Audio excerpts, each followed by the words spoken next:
వీరయ్య చౌదరి విగ్రహం గురించి జరిగిన రద్దాంతం గురించి నిన్న మీడియా ఛానల్స్లో ఆ ఊరికి సంబంధించిన కొంత వ్యక్తులు కొన్ని మాటలు మాట్లాడటం జరిగింది.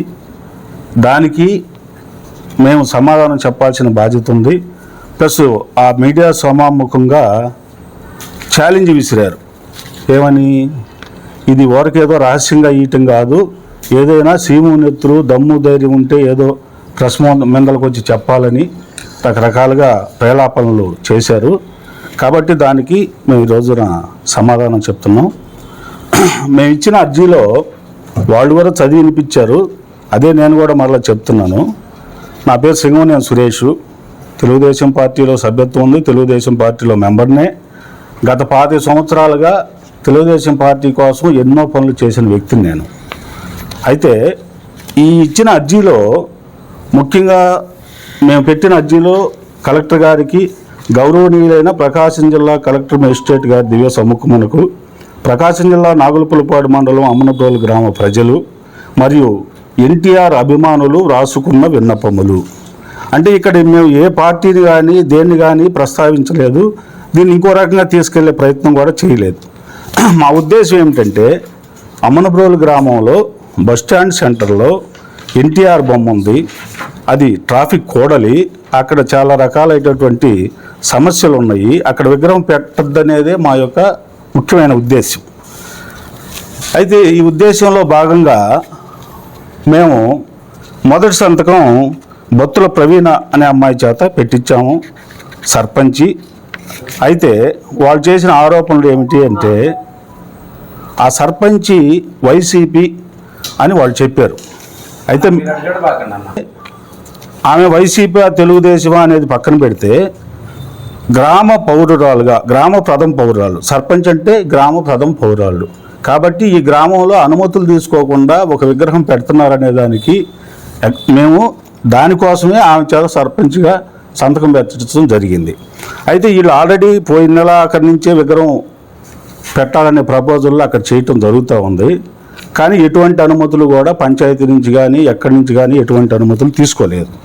ఒకవేళ ఇంకో విషయం ఏంటంటే, ఈ బొత్తుల ప్రవీణని పోయినసారి ఎలక్షన్స్లో మేము గెలిపించిన సందర్భంలో, సహజంగా సర్పంచ్ ఎలక్షన్స్ అంటే మీకు తెలియదేం కాదు, నాన్ సింబల్ ఎలక్షన్స్ అయ్యి, వాటిట్లో ప్రతి గ్రామంలో గ్రూపులు ఉంటాయి, సమస్యలు ఉంటాయి, పార్టీలు ఉంటాయి, వివిధ వర్గాలు ఉంటాయి. దాన్ని బట్టి దాంట్లో తెలుగుదేశం, మిత్రపక్షాలు, వైసీపీ అందరూ కలిసి ఒక కూటమిగా మిత్రపక్షాల అభ్యర్థిగా రవీనా అనే అమ్మాయిని పెట్టి గెలిపించడం జరిగింది. ఒకవేళ ఆ అమ్మాయిని వీళ్ళు వైసీపీ అని కనుక చెప్తే, అంతకుముందు ఎలక్షన్స్లో వైసీపీ నాయకుడైనటువంటి ఉన్నవ సీను అతన్ని తోటి కుమ్మక్కయ్యి రాజకీయాలు చేసి సర్పంచ్గా గెలిచి, సర్పంచ్గా అర్జున్ సరోజిని తెలుగుదేశం, వైస్ సర్పంచ్గా ఉన్నవ సీను ఉన్నాడంటే, అప్పుడు వేరే చౌదరి ఏ పార్టీ, తెలుగుదేశమా వైసీపీ? అది ఆ రోజు కనుక అతను వైసీపీ అయితే ఈ రోజున మేము వైసీపీ, అతను తెలుగుదేశం అయితే మేము తెలుగుదేశమే. పోతే ఇక్కడ ఇంకో ముఖ్యమైన విషయం ఏంటంటే, వాళ్ళు తెలుగుదేశం పార్టీ చెప్పుకొని పద్దాకల తెలుగుదేశం మాది ఇక్కడేమీ లేదు అని చెప్పి మాట్లాడుతున్నారు తప్పితే, ఎక్కడా కూడా తెలుగుదేశానికి పనికొచ్చే విధంగా కానీ, తెలుగుదేశం పరంగా గ్రామంలో అందరినీ కలుపుకొని పోయి మంచితనంగా రాజకీయం చేసి గ్రామాన్ని అభివృద్ధి చేసుకోవాలనే ఆలోచన వాళ్ళకి ఏ రోజున లేదు. ఎందుకంటే మన వైసీపీ ప్రభుత్వం హయాంలో కూడా జరిగినటువంటి మండల పరిషత్ ఎన్నికల్లో రాష్ట్రం అంతా ఎన్నికలు బహిష్కరించారు. ఒక నాగులపాడు మండలంలో మాత్రం ఎలక్షన్స్ జరిగినాయి. ఎలక్షన్స్ జరిగితే ఆ రోజున మండల కార్యాలయం దగ్గర అందరికీ తెలుసు, ఆ రోజు పత్రికా మిత్రులు ఉన్నారు, చాలామంది ఉన్నారు, 4-5 సీట్లలో పోటీ చేసి ఆ 4-5 సీట్లు కూడా పార్టీని తాకట్టు పెట్టి రాజీ చేసుకొని వైస్ ఎంపీపీ చేసుకోవాలని తను చాలా ప్రయత్నం చేశాడు. ఆ రోజున విఫలమయ్యాడు, ఆ సంగతి అందరికీ తెలుసు. కాబట్టి ఇన్ని విషయాలు చేసి పార్టీకి రకరకాలుగా చేస్తూ కూడా నేనే తెలుగుదేశం పార్టీ, ఇక్కడ ఇంకెవరూ లేరు, నా ఒక్కడిదే పెత్తనం అని చెప్పడం ఎంతవరకు సమంజసమో ప్రజలు కూడా గమనించాలి. ఇక రెండోది, వైసీపీ నాయకుడు కాట్రగడ్డ సీన్ అనే అతను ఏదో ఇక్కడ వైఎస్ఆర్ విగ్రహం పెట్టినప్పుడు అనుమతులు ఇచ్చాడని ఏరయ్య, అందువల్ల ఇప్పుడు అతని విగ్రహం పెడితే మాకేం అభ్యంతరాలు లేవని అతను ఏదో చెప్పాడని నాని అనే అతను చెప్పడం జరిగింది. నేనేమంటున్నానంటే వైఎస్ రాజశేఖర రెడ్డి విగ్రహం పెట్టినప్పుడు ఆల్రెడీ కోర్టుకు వేశారు, ఇదే కోడల్లో పెడతానికి వీలు లేదని చెప్పి ఆ రోజున కోర్టులో కూడా పర్మనెంట్ ఇంజక్షన్ ఆర్డర్ ఉంది స్టిల్ ఈ రోజుకి కూడా. కానీ దాన్ని బేఖాతరు చేసి ఆయన ఏదో చెప్పాడని చెప్పి ఇదంతా తీసుకెళ్ళి ఇది మా పార్టీ కాదు, తెలుగుదేశంలో 2 వర్గాలు లేవు, మొత్తం వైసీపీ అని వైసీపీ మీదకి నెట్టే ప్రయత్నం చేస్తున్నారు. అది కూడా తప్పని మేము ఖండిస్తూ ఉన్నాం. ఇకపోతే ఈ గ్రామంలో అమనబ్రోలు గ్రామంలో ముఖ్యంగా తెలుగుదేశంలో 2 గ్రూపులు ఉన్నాయి అనేది జగమెరిగిన సత్యం, అందరికీ తెలుసు. ఆ విషయం మీకు ఈ మధ్యకాలంలో మా సంతనోతులపాడు నియోజకవర్గానికి సంబంధించి గౌరవ ఎమ్మెల్యే గారు ఒక లేడీ ఎవరో సమ్ పర్సన్కి ఇంటర్వ్యూ ఇవ్వడం జరిగింది. ఆ ఇంటర్వ్యూలో ఆమె కూడా అడిగింది, ఆ ఊర్లో 2 గ్రూపులు ఉండేవి కదండి, మరి ఆ 2 గ్రూపుల్లో ఏంటి, ఎవరు చేశారు ఏందని అడిగితే 2 గ్రూపులు నాకు పనిచేశారండి, నన్ను గెలిపించడంలో వాళ్ళు ఇద్దరు కలిసి కష్టపడి పనిచేశారు, నాకు అటువంటి వ్యత్యాసాలు ఏమీ లేవని చెప్పి ఆయన చెప్పడం కూడా జరిగింది. అది మీరు తెలుసుకోవాల్సిన అంశం. పోతే తెలుగుదేశం పార్టీ మొత్తం వాళ్ళ సొంతమైనట్టు, ఇక తెలుగుదేశానికి ఇక్కడ ఎవరు ఎదురు లేదన్నట్టు, తెలుగుదేశం మొత్తం మా కంట్రోల్లోనే ఉందన్నట్టు, వచ్చిన విగ్రహం వివాదం ఏదైతే ఉందో ఈ విగ్రహ వివాదం వైసీపీ వాళ్ళు చేశారని దీన్ని వైసీపీ పార్టీ మీదకి నెట్టి తెలుగుదేశం పార్టీ మొత్తం మాయనకమాలే ఉంది, 90% మాకే సపోర్ట్గా ఉంది, ఆ విగ్రహానికి ఎవరు వ్యతిరేకం కాదు అని ఏదో వైసీపీ మీద బురద జల్లి అది వాళ్ళు క్యాచ్ చేసుకొని అధిష్టానం దగ్గర ఏదో మెప్పు పొందే ప్రయత్నం చేయటం జరుగుతూ ఉంది. అది కూడా మేము తీవ్రంగా ఖండిస్తూ ఉన్నాం. అసలు ముఖ్యంగా చెప్పాల్సి వస్తే అసలు ఈ రాష్ట్రంలో ఎక్కడైనా పార్టీ కార్యాలయం, బ్రాందీ షాపు ఒకే కాంపౌండ్లో ఉన్న చరిత్ర ఈ రాష్ట్రంలో ఎక్కడైనా ఉందా? మీరే చూడండి. మీరు గ్రామానికి పోయారు, గ్రామంలో పరిశీలించండి. పార్టీ కార్యాలయము, బ్రాందీ షాపు 2 ఒకే కాంపౌండ్లో ఉన్నాయి. అతను చేసేది లిక్కర్ వ్యాపారం. మేమేమంటున్నాము, ఎన్టీ రామారావు గారు ఒక మహోన్నతమైనటువంటి వ్యక్తి, అతను చాలా సంస్కరణలు తీసుకొచ్చాడు. అలాగే సారాయి కూడా తాగద్దని చెప్పేసి సారాయిని కూడా నిషేధించినటువంటి సంఘ సంస్కర్త. అలాంటి వ్యక్తి పక్కన ఒక మాజీ ఎంపీపీ, లిక్కర్ వ్యాపారస్తుడు, ఇలాంటి వ్యక్తి విగ్రహం పెట్టడాన్ని మేము తీవ్రంగా తప్పుపడతాం. అన్నీ ఒకే కాంపౌండ్లో ఉంటే బ్రహ్మాండంగా చేసుకోవచ్చు. ఎందుకంటే నిన్న అతనికి నివాళులు అర్పించింది కూడా అదే కార్యాలయంలో, ఎక్కడో కాదు, అదే కార్యాలయంలో నివాళులు అర్పించారు, అదే కార్యాలయంలో చేశారు. అయితే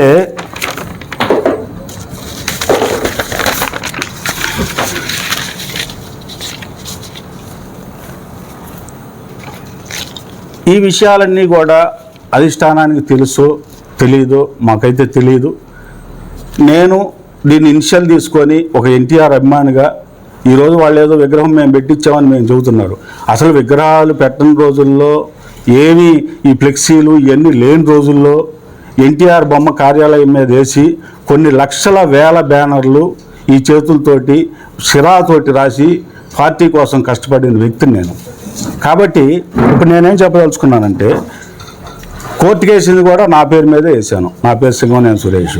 కోర్టుకు కూడా వేసాను. దీంట్లో చెప్పడానికి నాకు ఎక్కడా భయం లేదు. దేనికోసం పోరాడుతున్నాం మనం తెలుగుదేశం పార్టీ వ్యవస్థాపకుడు, మాజీ ముఖ్యమంత్రి, ఆంధ్రుల ఆరాధ్య దైవం, విశ్వవిఖ్యాత నట సార్వభౌమ, అలాంటి మహోన్నతమైన వ్యక్తి పక్కన ఒక సాదాసీదా సారా వ్యాపారం చేసుకునే వ్యక్తి, మాజీ ఎంపీపీ విగ్రహాన్ని పెట్టి అతన్ని కించపరచొద్దనేది మనం మాట్లాడుతున్నాం. అతని విగ్రహం పెట్టుకోవద్దని మేము ఎక్కడ మాట్లాడటంలా, పెట్టుకోమను. ఇంకా కావాలంటే పక్కన ఇంకొక 22 గదులు స్థలం కొనుక్కున్నారు పక్కన ఆ ముస్లిమ్స్ కాలనీ ఆనుకొని. దాని 100 గదులు కుడేరంగా ఆక్రమించుకున్నారు, అక్కడ పెట్టుకోవచ్చు. దాని గురించి ఇబ్బంది ఏమీ లేదు.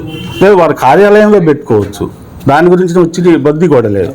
కాబట్టి అవన్నీ వదిలేసేసి కేవలం ఎన్టీఆర్ విగ్రహం పక్కనే పెట్టాలి అనే పౌరుషానికి వచ్చి దీని ఏదో పెద్ద ఇష్యూ చేసి వైసీపీ వాళ్ళు ఏదో అడ్డుకుంటున్నారని దీన్ని వైసీపీ మీదకి నెట్టడం అనేది తీవ్ర అభ్యంతరకరం. ఎందుకంటే 33 మంది సంతకాలు సంథింగ్ పెట్టున్నారు. పెట్టిన దాంట్లో వాళ్ళు ఈ రోజు కూడా పోయి వాళ్ళు వెళ్ళకపోయి మీరు సంతకాలు పెట్టారా, మీ సంగతి తేలుస్తాం, అట్ట ఇట్ట అని చెప్పేసి బెదిరిస్తూ ఉన్నారు. అలాగ బెదిరించే క్రమంలో చాలామంది భయపడుతున్నారు. ఈ రోజుని వీళ్ళు కొంతమంది వచ్చి చెప్పినా కానీ నాకు చాలామంది ఫోన్లు చేస్తున్నారు, ఇదేంది సురేష్ నువ్వు ఫోన్ పెట్టు, సంతకం పెట్టావు, విషయం చెప్పావు, నువ్వు చేసేది మంచి పనే, వాళ్ళు మమ్మల్ని ఈ విధంగా ఇబ్బంది పెడుతున్నారు, ఏం చేయమంటావు అని చెప్పేసి మాకు చాలా మంది ఫోన్లు చేసి కూడా చెప్తున్నారు. అసలు భయపెట్టే కార్యక్రమాలు ఎందుకు, ఇంకోటి ఎందుకు, కాదనకుండా అనుమతులు లేకుండా ఆ 12వ తారీఖు తిథుల ప్రకారంగా 12వ తారీఖు సంవత్సరీకం చేసుకున్నారు ఇంట్లో, లేదు 22వ తారీఖు కూడా చేసుకోదలుచుకున్నారు. 10 మందికి భోజనాలు పెట్టండి, అన్నదానాలు చేయండి, అనుమతులు తీసుకొని విగ్రహం సరైన ప్లేస్ చూసుకొని పెట్టుకోండి. దానికి అన్నగారి పక్కన పెట్టడం ఎందుకు, అవమానించడం ఎందుకు? అదేమంటే మా బోటోలో నన్ను క్వశ్చన్ చేసే వాళ్ళని తన్నబోవటం, కొట్టబోవటం, బెదిరింపులు చేయటం. అందుకని మేమేం చేసాము, డైరెక్ట్గా అటాక్ చేయలేక జనాలు ఇబ్బంది పడుతున్నారు కాబట్టి ఎవరో ఒకరు దీనికి ఇనిషియల్ తీసుకోవాలి కాబట్టి నేను ఇనిషియల్ తీసుకొని దీన్ని కోర్టుకు వేసాను. లీగల్గా సుప్రీంకోర్టు ప్రొసీజర్స్ ఉన్నాయి, ఎలాంటి కొత్త విగ్రహాలు ఆర్ఎన్బి రోడ్డు మార్జిన్స్లో పెట్టకూడదని ఆర్డర్స్ ఉన్నాయి. ఇవన్నీ అధికారులు ఆలోచించి ఇది లీగలా ఇల్లీగలా చూసి ఇంకోసారి పెట్టుకోమనండి వాళ్ళ విగ్రహాన్ని, మేము కాదంట వల్ల. ఒక ఎన్టీఆర్ అభిమానిగా గ్రామ ప్రజలు కానీ ఎన్టీఆర్ అభిమానులు కానీ దీన్ని తీవ్రంగా తిరస్కరిస్తున్నారు. మరి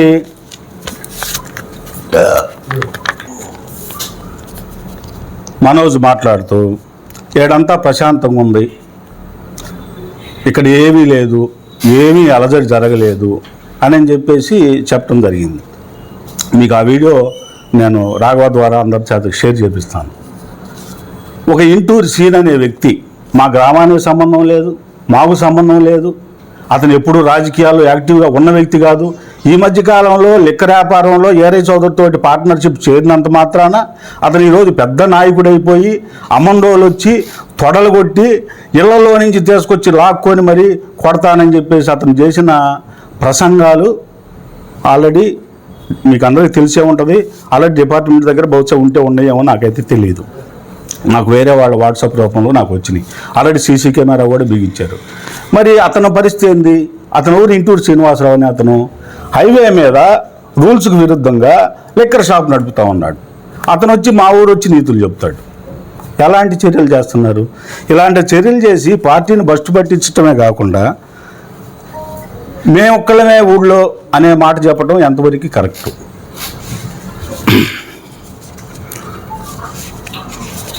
ఇకపోతే అంటే వాస్తవంగా చెప్పాలంటే వేరే చౌదరి నా క్లాస్మేటే చనిపోయాడు, బాధగా ఉంది, మాట్లాడకూడదు అని మేము చాలా సంయమనంతో మాట్లాడకుండా బాధలు ఉంటాయి కుటుంబానికి, దాన్ని మనం ఎత్తి చూపకూడదని చెప్పేసి మనం ఇప్పటివరకు కూడా చాలామంది చాలా సందర్భాల్లో అడిగినా కానీ మేము ఎవరు మాట్లాడలేదు. ఎందుకంటే అవతల వాళ్ళు బాధల్లో ఉన్నప్పుడు మనం మాట్లాడకూడదనే కేవలం ఒకే ఒక ఉద్దేశం. ఇక్కడ ఏరై చౌదరి గురించి మాట్లాడాల్సి వస్తే ఈ రోజున మేము మమ్మల్ని వైసీపీ అనో ఇంకో పార్టీ అనో మా మీద వాళ్ళు చెప్పే సందర్భంలో ఏరై చౌదరి ఎన్ని పార్టీలు మారాడు, ఎన్ని రకాల పనులు చేశాడు, ఇవన్నీ మండల ప్రజలకు అందరికీ తెలుసు. ఒకనొక సందర్భంలో ఉప్పునూరులో ఏం చేశాడో, తర్వాత కరవాదిలో ఏం చేశాడో, అతని మీద ఎటువంటి కేసులు ఉండేయో ఇలాంటివన్నీ తెలుసు. అతను అవసరం అయితే మాత్రం ఏం చేస్తాడు, అమన్రోడ్లో గత సందర్భంలో కాంగ్రెస్ పార్టీ హయాంలో బాలినేని వాసుని తీసుకొచ్చి సన్మానం చేశాడు. ఆ రోజున ఎక్కడ పోయింది ఇతను రాజనీతి? ఆ రోజు మాట్లాడలా.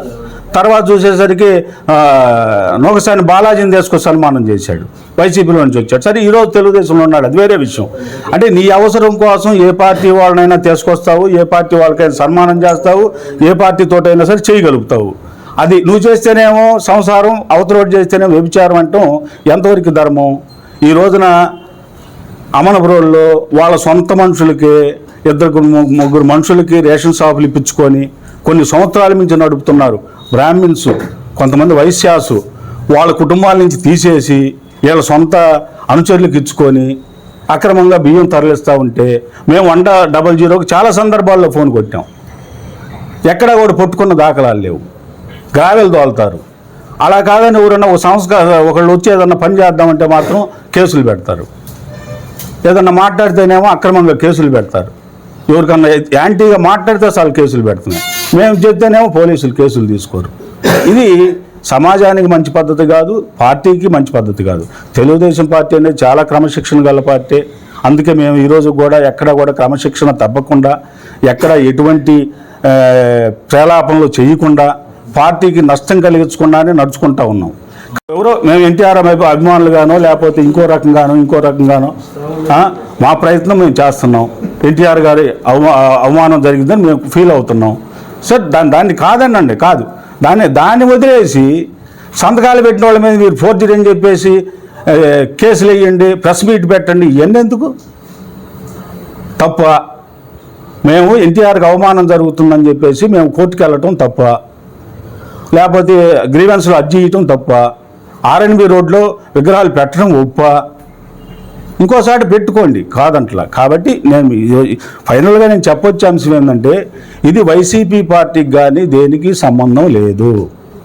అమనప్రోలు గ్రామంలో గ్రామ ప్రజలు, తెలుగుదేశం పార్టీ అభిమానులు అందరినీ ముక్త కంఠంతో మేము ఎన్టీఆర్ గారి పక్కన పెట్టద్దు విగ్రహం అనేదాన్ని ముక్త కంఠంతో మేము చెప్తా ఉన్నాం. ఒకవేళ నేను మాట్లాడచ్చు, చాలామంది సంతకాలు పెట్టిన వాళ్ళు మాట్లాడలేకపోవచ్చు, ఇంకా చాలామంది మాట్లాడలేకపోవచ్చు, కానీ ఇది తప్పు. ఇది ఎవరినైనా అడగండి. నేను చాలామంది అధికారులను కలిసా, అదేందయ్యా ఎన్టీఆర్ పక్కన కాకపోతే ఇంకోసారి పెట్టుకోవచ్చు కదా, వాళ్ళు ఎందుకని ఎన్టీఆర్ పక్కన పెడతారు, అతను ఎంతటి మహానుభావుడు అని చెప్పేసి నాకు అధికారులు కూడా చాలామంది చెప్పారు నేను అర్జీలు ఇవ్వటానికి వెళ్ళినప్పుడు. కాబట్టి ఇది సరైన చర్య కాదు.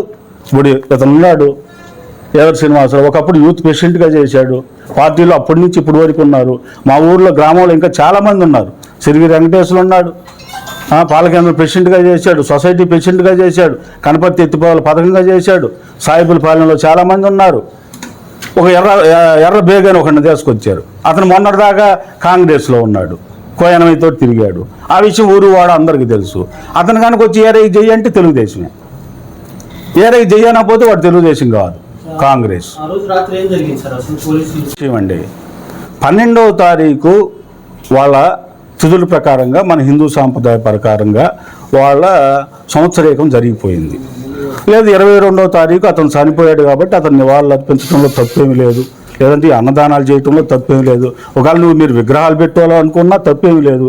దాని సర్టన్ పద్ధతి, ఆ పద్ధతిలో పెట్టుకుంటే తప్పేమీ లేదు. ఎవరికి చెప్పకుండా, ఎటువంటి ఇంటిమేషన్ లేకుండా, ఏ అధికారులకు కానీ ఎవరికి చెప్పకుండా సడన్గా అప్పటికప్పుడు 7-8 గంటల ప్రాంతంలో తీసుకొచ్చి విగ్రహం పెట్టే ప్రయత్నం చేశారు. మీరు కరెక్ట్గా చేసే పని అయితే సీక్రెట్గా చేయాల్సిన అవసరం ఏముంది? చిన్నదానికి కూడా ఇప్పటికి కూడా అమన్ రోడ్లు మొత్తం ఫ్లెక్సీలు, ఎప్పుడో జరిగిన దానికి కూడా ఇప్పుడు కూడా ఫ్లెక్సీలు ఉన్నాయి కదా అమన్ రోడ్లు. అట్లాంటిది పెద్ద మహోన్నతమైన వ్యక్తి అని మీరే చెబుతున్నారు. మరి ఫ్లెక్సీలు లేకుండా, హడావుడి చేయకుండా, నాయకులు చెప్పకుండా, పోలీస్ ప్రొటెక్షన్ తీసుకోకుండా, అదే అమన్ రోడ్లు గందరగోళమైన గ్రామం అని మీరే చెప్తున్నారు.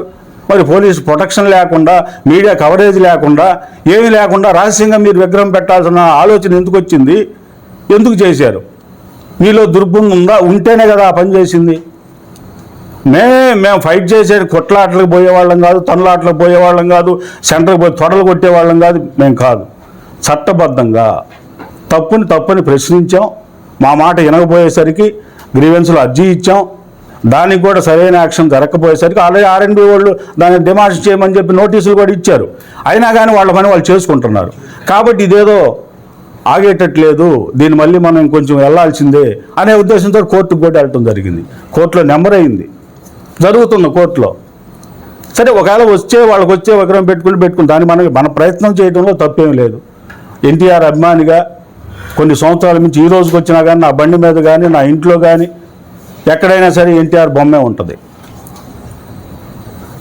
కాబట్టి ఇటువంటి దుశ్చర్యలు మానుకొని పార్టీకి చెడ్డ పేరు తేకుండా మంచితనంగా ఊళ్ళో పోతే అందరికీ మంచిది, వాళ్ళకి మంచిది. మేము అది ఇంకో రకంగా తప్పుపట్టడం లేదు. కానీ కాబట్టి ఇప్పటికైనా సరే వాళ్ళు బుద్ధి తెచ్చుకొని వాళ్ళ ఆలోచన మార్చుకొని ఎన్టీఆర్కి అవమానకరంగా చేయకుండా మంచి సదుద్దేశంతో వేరే సాట విగ్రహం నెలకొల్పుకుంటే అందరికీ మంచిది, వాళ్ళకి మంచిదే, మాకి మంచిది. నా పేరు ఏదో శ్రీనివాసరావు. నేను 2000 నుంచి 2004 దాకా తెలుగు నాలుపాడు మండల అధ్యక్షుడిగా పనిచేశాను. ఆనాడు నేను తెలుగుదేశం పార్టీ అధ్యక్షుడిగా పనిచేసినప్పుడు వీళ్ళు ఎవరూ తెలుగుదేశంలో లేరు. బలరాం గారు ఎంపీగా పోటీ చేసినప్పుడు మేము ఎలక్షన్కి ఒక 5-6 మెంబర్స్ ఏజెంట్లుగా కూర్చుంటే మమ్మల్ని బయటకు లాగేసి రిగ్గింగ్ చేసే పరిస్థితి చేసినా కూడా ప్రాణాలకు అడ్డుపడి నిలబడి పోరాటం చేసిన వాళ్ళం మేము. మమ్మల్ని వచ్చేసి వీళ్ళు వైసీపీ అసలు వైసీపీ అంటే అర్థమైంది అంటే నీకు ఇష్టమైన మొత్తం వైసీపీయా? వీళ్ళు వైసీపీ వీళ్ళు తిరిగిన బాట అన్ని వైసీపీ, కాంగ్రెస్, అన్ని రకాల పార్టీలు. మా మండలానికి పార్టీ అధ్యక్షుడికి చేస్తున్న మనోజు కాంగ్రెస్. తెలుగుదేశం పార్టీలోకి వచ్చి మేము స్వాగతించాం. మేము అతనేమో పార్టీ మనిషి కాదని మేము అంటలా. మేము ఎవరిని తెలుగుదేశం పార్టీ కాదని తెలుగుదేశం పార్టీని ఎవరిని అంటలా. మొన్న పంచాయతీ ఎలక్షన్ జరిగినప్పుడు 250 ఓట్లతోటి పంచాయతీ మేము గెలిచాం. నెక్స్ట్ అసెంబ్లీ ఎంపీటీసీ ఎలక్షన్ జరిగితే 1200 మెజార్టీతో టీడీపీ గెలిచింది. మేమంతా ఓట్లు వేస్తేనే పార్టీ సింబల్ వేరు, లోకల్ పాలిటిక్స్ వేరు. లోకల్ పాలిటిక్స్ పార్టీ సింబల్తో పోటీ పెడితే అది కరెక్ట్ కాదు కదా. కానీ ఆ పద్ధతిని మానుకోవాలి. నేను బృందావనం కళ్యాణ మండపంలో 2019లో ఎలక్షన్ జరిగితే బృందావనం కళ్యాణ మండపంలో నేను కోచింగ్ చేశాను. నేను అప్పుడు ఏమండి ఉప్పుగుండూరు గ్రామంలో ఇంటి రామారావు బొమ్మకు చెప్పులు దండేశారు. చెప్పులు దండేసింది ఎవరు తేల్చండి అని చెప్పానంటే అప్పటికప్పటికి సిద్ధారాఘవరావు, మినిస్టర్ నారాయణ వీళ్ళంతా వచ్చేసి చంద్రబాబు నాయుడు వచ్చి సీరియస్ ఎవరు తేల్చాల్సిందని చెప్పి ఎవరు అని చెప్పి అడిగితే నెలకొండ సర్దిపుచ్చారు ఆయన. మేము పార్టీ కోసం ప్రాణం ఇచ్చేవాళ్ళం. మేము పార్టీ ఇంతవరకు పార్టీ 83 నాకు 83లో ఓటుకు వచ్చింది. అప్పటి నుంచి ఇప్పటివరకు మేము పార్టీ మారిన వాళ్ళం కాదు. మమ్మల్ని వచ్చి మీరు తెలుగుదేశం కాదు మీరు వైసీపీ అంటే ఇవి ఏమనుకోవాలో మాకు అర్థం కాని పరిస్థితి. ఇట్లాంటి సంస్కృతి మానుకొని అందరినీ కలుపుగోలుతనంగా మండల పార్టీ అధ్యక్షుడిగా మనోజ్ అయినా ఎవరైనా ఏది తప్పు ఏది ఒప్పు ఏరియా సోదరుని చంపటం అది దురదృష్టకరం మేము కాదంటలా. మేమేమి వాళ్ళ గురించి ప్రత్యేకంగా కామెంట్ చేయటం కానీ వాళ్ళని విమర్శించడం కానీ చేయట్లేదు. వాళ్ళు పొద్దుగూకులు ఫంక్షన్లో పోయామండి. చోటపాలెం ఫంక్షన్లో పోతే మా మీద బైండ్ ఓవర్ కేసు పెట్టారు. ఫంక్షన్ పోవడం తప్ప? అదేమన్నా తప్పే చెప్పండి. ఫంక్షన్ పోతే కేసులు. మొన్న ఆ రోజు విగ్రహం పెట్టే రోజు నేను ఇత్తనాల కంపెనీలో పనిచేస్తూ వస్తుంటే పెద్ద కేకలు వేస్తున్నారు. మాకేమీ తెలియదు ఎందుకు అని చెప్పి నేను సాయిపాలెం మీద పోతే అప్పుడు పోలీసులు గిట్టడం జరుగుతూ ఉంది. మనకెందుకని మేము చదువుకొని వెళ్ళిపోతున్నాం. పోలీస్ పికెట్ జరుగుతుంది. పోలీసులు ఎంక్వైరీ చేయండి. అమ్మను పోలీ ఎవరైనా గొడవ చేస్తున్నారా? గుడికాడికి పోయి కూర్చుని అరుగులు ఉంటాయి. మా శివాలయం కాడ అరుగులు ఉంటాయి. అరుగులు కాడ కూర్చుంటే ఈ అరుగులు తీసేయాలా ఎత్తేయాలా పడేయాలా చాలా అరాచకాలు చేస్తున్నారు. అది దాన్ని సహించుకొని పోనీలే మనకెంతులని మేము పోతున్నాం. కాబట్టి ఎక్కడైనా వాళ్ళు తెలుగుదేశం వీళ్ళు తెలుగుదేశం వాళ్ళు కాదని క్వశ్చన్ చేయటం మానుకొని ఎవరు తెలుగుదేశం ఎవరు తెలుగు ఆత్మరక్షగా మాట్లాడితే కరెక్ట్గా ఉంటుందని నేను మాట్లాడుతున్నాను. ఇంటూ శ్రీనివాసరావు ఎవరు? అసలు మా ఊరితో ఏం సంబంధం? మా ఊరు వచ్చి ఇంటూ శ్రీనివాసరావు మా ఊరు వచ్చి తొడగొడతాడా అంటే మేమేమి వాళ్ళు తొడగొడితే భయపడే పరిస్థితి మాకేమీ లేదు. భయపడాల్సిన అవసరం లేదు. ఆ తొడగొట్టే సంస్కృతి మానుకోవాలి అని నేను విజ్ఞప్తి చేస్తున్నాను. వాళ్ళు వైసీపీకి సంబంధం ఉందా లేదు మీరేమో బలవంతంగా పెట్టించారా వాళ్ళకే వాళ్ళు పెట్టారా? ఓకే, దీంట్లో 33 మంది సంతకాలు పెట్టిన మాట వాస్తవం. నేను అందుకే ఫస్ట్లోనే చెప్పా. అసలు పైన మేము టైటిల్ ఇచ్చిన అంశమే అమ్మనబ్రోలు గ్రామ ప్రజలు ఎన్టీఆర్ పార్టీ అభిమానులు. ఇక్కడ విషయం ఏంటంటే ఈ 33 మందిలో తెలుగుదేశం పార్టీ వాళ్ళు ఉండొచ్చు, కమ్యూనిస్టులు ఉండొచ్చు, కాంగ్రెస్ వాళ్ళు ఉండొచ్చు, వైసీపీ వాళ్ళు ఉండొచ్చు, ఎవరైనా ఉండొచ్చు. అంటే అన్న నందమూరి తారక రామారావు గారిని అభిమానించే వాళ్ళు తెలుగుదేశంలోనే ఉండాలని రూల్ ఏమన్నా ఉందా? లేదు. కాకపోతే వైసీపీ వాళ్ళు కొంతమంది పెట్టిన మాట వాస్తవమే. ఎందుకు పెట్టారంటే వాళ్ళు కూడా మొన్న ఆల్రెడీ గ్రామ పంచాయతీ ఎన్నికల్లో వార్డు మెంబర్లుగా గెలిచారు, సర్పంచ్గా గెలిచింది. కాబట్టి వాళ్ళ సంతకాలు కూడా ఉన్నాయి. ప్రథమ పౌరాలుగా ఫస్ట్ సర్పంచ్ సంతకమే పెట్టించాను, మిగతా వాళ్ళు పెట్టించారు. ఎవరి బలంతో పెట్టింది లేదు. వాళ్ళు ప్రెస్ మీట్ పెట్టడానికి 2 రోజుల ముందల ఈ పై కాగితం వరకు వదిలేసి కింద ఈ సంతకాలు ఏదైతే పెట్టిన పేపర్ ఉందో ఈ పేపర్ని వాళ్ళ వాట్సాప్ గ్రూపుల్లో పెట్టేసి వాళ్ళందరినీ ఇళ్ళకెళ్ళి మళ్ళీ మీరు సంతకాలు ఎందుకు పెట్టారు, మిమ్మల్ని ఇట్ట చేస్తాం బెదిరించిన సందర్భాలు చాలా ఉన్నాయి. అసలు బెదిరింపులు ఎందుకు? ఇక్కడ బెదిరింపులు కాదు కదా కావాల్సింది. మీరు చేసే పని ఒప్పు పనే, రైట్ వేలో వెళ్ళండి, పర్మిషన్ తెచ్చుకోండి, పెట్టుకోండి, మాకేం అభ్యంతరం లేదు. మేము ఎన్టీఆర్ గారి మనోభావాలు దెబ్బతింటున్నాయని మేము అడిగిన క్వశ్చన్లో తప్ప. ఎన్టీఆర్ అది ఇంకేదన్నా అంటే అడగండి. ఈ విషయం ఎమ్మెల్యే గారికి కానీ పార్టీ అధ్యక్షుడికి కానీ చెప్పారండి, జిల్లా అధ్యక్షుడు. చెప్తాం. నెక్స్ట్ ఇంతవరకే చెప్పలేదు. ఫస్ట్ ప్రొసీడింగ్గా మనం పంచాయతీ సైడ్ నుంచే ఫస్ట్ ప్రొసీడింగ్ ఇచ్చాం, తర్వాత గ్రీవెన్స్లో ఇచ్చాం. అది పరిష్కారం కాకపోతే అవటానికి లేట్ అయ్యేటట్టు ఉందనే ఉద్దేశంతో కోర్టుకు వేసాం. నెక్స్ట్ తెలుగుదేశం పార్టీ అధ్యక్షుడిని కలుస్తాం, జనార్దన్ గారిని కలుస్తాం, అవసరమైతే లోకేష్ బాబు గారిని, ముఖ్యమంత్రి చంద్రబాబు నాయుడు గారిని కలుస్తాం. ఎంత దూరం అయినా సరే వెళ్ళటానికి, దీనికి సంబంధించిన అన్ని విషయాలు వాళ్ళకి వివరించడానికి సిద్ధంగా ఉన్నాం. దీంట్లో ఒక 33 మందిలో కనీసం 4-5 మీరు బెదిరిస్తే లొంగిపోయేవాళ్ళు, లేదంటే మీరు ఇంకో రకంగా భయపెడితే ఏదైనా మీకు మభ్య పెడితే ఇదయ్యేవాళ్ళు ఉండొచ్చు. కానీ కనీసం దీంట్లో 25 మంది అన్నా నువ్వు మంచి పని చేస్తున్నావు, మేము నీ వెనకాల వస్తాం, కాకపోతే ఊళ్ళో మమ్మల్ని బతకనీయట్లేదు అని చెప్తున్నారు. కాబట్టి మేము వాళ్ళని వెలుగులో సంతకాలు పెట్టారు, అయిపోయింది. అందుకే నేను కోర్టుకు వేసిన వీళ్ళందరి పేర్లు ఊరి పేర్లు పెట్టలా, నా ఒక్కడి పేరు మీదనే కోర్టుకు వేసా. ఎందుకంటే ఈ విధంగా బెదిరింపుల పర్వం జరుగుతూ ఉంది గ్రామంలో.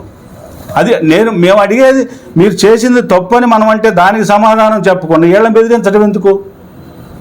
ఊళ్ళో 2 వాటర్ ప్లాంట్లు నడుపుతున్నారు, పంచాయతీ దగ్గర నీళ్లు ఊరికి తీసుకుంటున్నారు, 10 రూపాయలకు అమ్ముతున్నారు. ఏం చేస్తున్నారు? వ్యాపారమేనా? పంచాయతీలో నిన్న గ్రావెల్ తోలుకుంటున్నారు, సిమెంట్ రోడ్లు వేశారు, సుందరయ్య కాలనీ, అమనంబ్రోల్లో టైలర్స్ కాలనీ, పేదలకి ఇల్లు కట్టించారు ఎన్టీఆర్ టైంలో. రోడ్డుకు డౌన్లో ఉంటాయి, గ్రావెల్ రోడ్లు ఉన్నాయి. నువ్వు కాంట్రాక్ట్స్ వస్తే సిమెంట్ రోడ్డు వేయాలా? వేసే పని అయితే ఏం చేయాలా? వాళ్ళు మళ్ళీ ఇంటి మీద ఇల్లు కట్టుకునే స్తోమత ఉన్నోళ్ళేనా పేద ప్రజలు? ఆంధ్ర రోడ్డు మీద మళ్ళీ వేసేస్తారు. ఎందుకు? మళ్ళీ దాన్ని చెక్కితే రేట్ ఎక్కువైద్దని, ఖర్చు ఎక్కువైద్దని. దాన్ని అడిగేవాళ్ళు లేడు. రోడ్డు మార్జిన్కి గ్రావెల్ తోలారు. ఎవరు పర్మిషన్ తీసుకొని మీరు గ్రావెల్ తోలారు? సమాధానం ఉందా మీ దగ్గర? లేదు. అంటే మీరు ఏ పని చేసినా పర్మిషన్స్ ఉండవు, ఏమీ ఉండవు, దౌర్జన్యంగా చేసేస్తారు. ఎవడన్నా ఒక పేదవాడు ఇంటి ముందర మెరక తోలుకోవటానికి ట్రాక్టర్ పెడితేనేమో పోలీసులు ఫోన్ చేస్తారు, మీరు బియ్యం అమ్ముకుంటారు. ఎవరన్నా 100 ఫోన్ కొడితేనేమో బియ్యం పట్టుకోరు, మీ లారీలు మీరు వెళ్ళిపోతాయి. అదేమంటే ఏదో చెప్తారు. అది ఎంతవరకు కరెక్టు? కాబట్టి ఇంకేదన్నా అడగండి.